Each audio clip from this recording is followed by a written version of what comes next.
In this section of the tutorial, we are going to be looking at how we can mark this artwork with a watermark.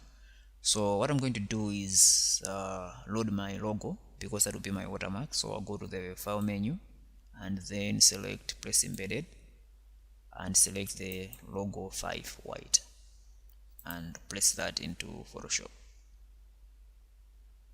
So move it above to make sure that it's more visible, and now we can scale this down. Make sure that you hold shift while you are making the transformation so that you don't distort the image.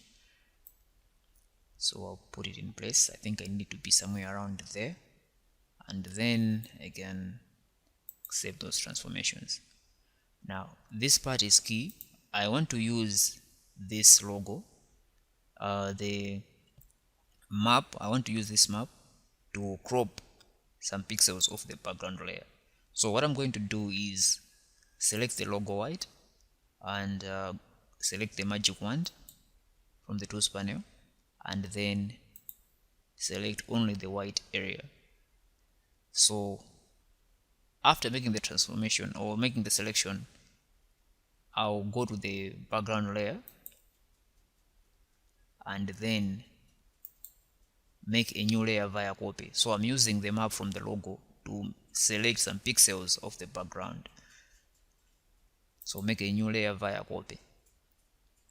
So we don't need this anymore, and we can toggle the visibility of this one off. So we have this layer. If we toggle the visibility of the background, then see that we have the outline selected, but it's not visible because we still have the background. So how do we make sure that it's visible with the background turned on?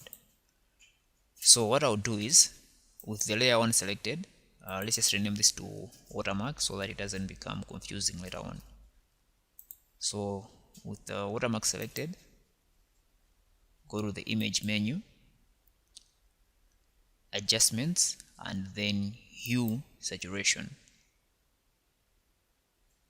So change the lightness, just bring it down a bit. I think that should be okay. It's about negative 27, and then just click OK. Alright, so now we have this. We can see it, but it doesn't have the depth that we had in the original tutorial. So what I'm going to do is go to the blending options. So go to the layers panel, blending options, and we need to apply an inner glow, an inner shadow to this. So with the inner shadow, you see that now we have a little bit of depth. So take a look at that. This is without the inner shadow, and this is the same watermark with the inner shadow. So we can go to the options of the inner shadow. We can change the distance to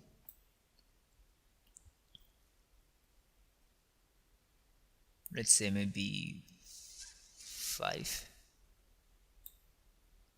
7, 5 probably, and the chalk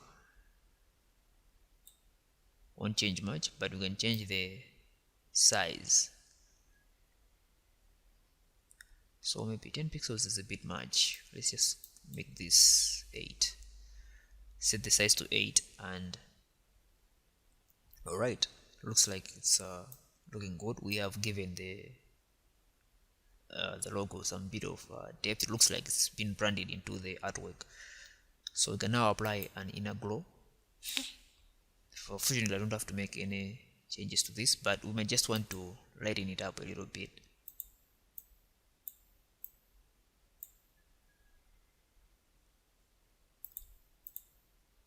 Okay, so I think that's alright. Just need to, and then we can apply a color overlay. So for the color, I want to sample some of the dark from the image.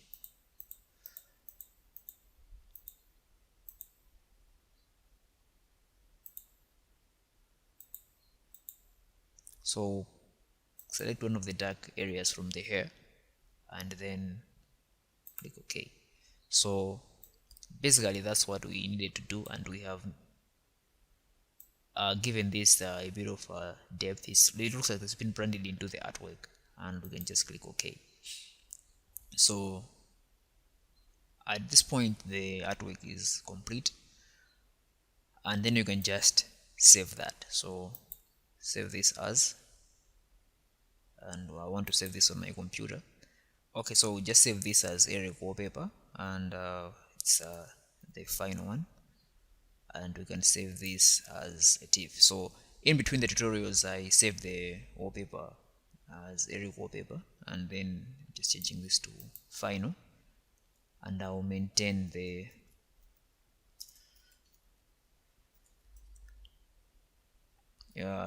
file format. I'll still use the TIFF.